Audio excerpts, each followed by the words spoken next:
မင်္ဂလာပါရှင်ဒီနေ့ချက်တဲ့ဟင်းလေးတွေကတော့ဝတ်သားအချိုချက်ငါးကြော်တန်းတလွန်ရဲ့ဟင်းကားနဲ့ငပိတုစရာနောက်နေ့အတွက်ငဖယ်လုံးထားရတယ်လေးချက်ပါရရှင်ဒီနေ့ဈေးသွားတဲ့အတွက်ဖော်ဖော်ရရလေးချက်ထားပါရတန်းတလွန်ရက်ကတော့ဖះเจ้าအခုလာပါပါရှင်လက်လက်ဆက်ဆက်ကလေးပေါ့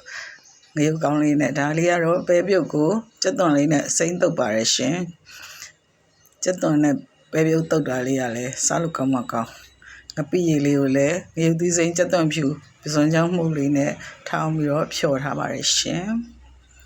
ငပိရည်တို့စရာလည်းထမင်းကိုမိန်စေပါတယ်ငပိရည်ကိုတည်တည်ချာချာစစ်ပြီးတော့မှတည်တည်ချာချာဖြော်ထားတယ်တို့စရာတွေ၃မျိုးတန်းလုံးsorry မြင်းခွာရဲ့ရုံးပရိသီလေးရဲ့တញ្ញဝက်ကလေးရဲ့ဖြစ်ပါတယ်ရှင်နောက်ပြီးတော့မြင်းခွာရက်ကတော့လူနဲ့တဲ့လို့ပေါ့တញ្ញဝက်ကမတဲ့ပေမဲ့လည်းနည်းနည်းတော့စားမယ်ရှင်ခုလိုစားနိုင်နေရလဲဖျားရဲ့ကျေးဇူးတော်ကြောင့်ပဲဖြစ်ပါတယ်ရှင်ကြက်တဲ့ချင်းမြောင်တဲ့ကာလမှာလေ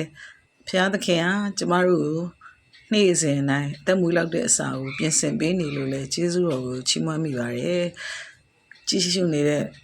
မိတ်ဆွေတွေလည်းအားလုံးကျမ်းမာစွာနဲ့မမီးတို့ရှိတဲ့နေရာမှာဘေးကင်းလုံခြုံစွာအသက်မွေးလောက်တဲ့အစာကိုနေ့ရက်စဉ်တိုင်းကောင်းကောင်းမွန်မွန်စားတော့နေထိုင်နိုင်ရပါမည်အကြောင်းလည်းမေတ္တာပို့ဆုတောင်းလိုက်ပါတယ်အားလုံးကိုကျေးဇူးတင်ပါတယ်ရှင်ဒီငဖယ်လုံးလေးကတော့နောက်နေ့အတွက်ကျဲုံလေးပြုတ်ထားတာဖြစ်ပါတယ်အပိတိုးစရာနဲ့အဓိကအားပြုစားပြီးတော့ကျမတို့နေ့စဉ်ဖြတ်တန်းရမယ့်နေ့ရက်တွေအတွက်အားမွေးလိုက်ပါအောင်မရှင်အားလုံးပဲကြည့်ရှုအားပေးပြီးတော့စတားလေးကိုပေးကြပါဦးနော်အားလုံးကျေးဇူးတင်ပါတယ်ရှင်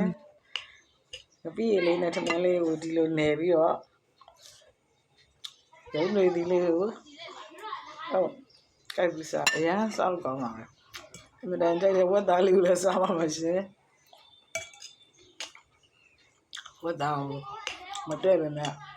ကျမတို့ဆောင်းရှောက်ကုသပြီးရဲ့ဖះเจ้าဆရာမဒေါက်တာနှင်းငယ်ကတလားတစ်ခါတော့စားလို့ရတယ်ဆိုလို့ဒီနေ့ချက်စားတာဖြစ်ပါတယ်နောက်နေ့ကျရင်တော့ငါးကြော်လေးကိုစားပါပါရှင်ဒီမှာငါးကြော်လေးကြော်ထားပါရဲ့ဒါလေးကတော့ငဖယ်လေးကိုလုံးပြီးတော့ပြုတ်ထားတယ်ကြက်ရုံလေးပဲနောက်နေ့အတွက်ဖြစ်ပါရဲ့ရှင်အဲ့ဒါလေးကတော့ပဲပြုတ်ကလေးကိုစီနဲ့စားနဲ့ကြက်သွန်လေးနဲ့တုပ်ထားတာဖြစ်ပါတယ်ရှင်အားလုံးပဲ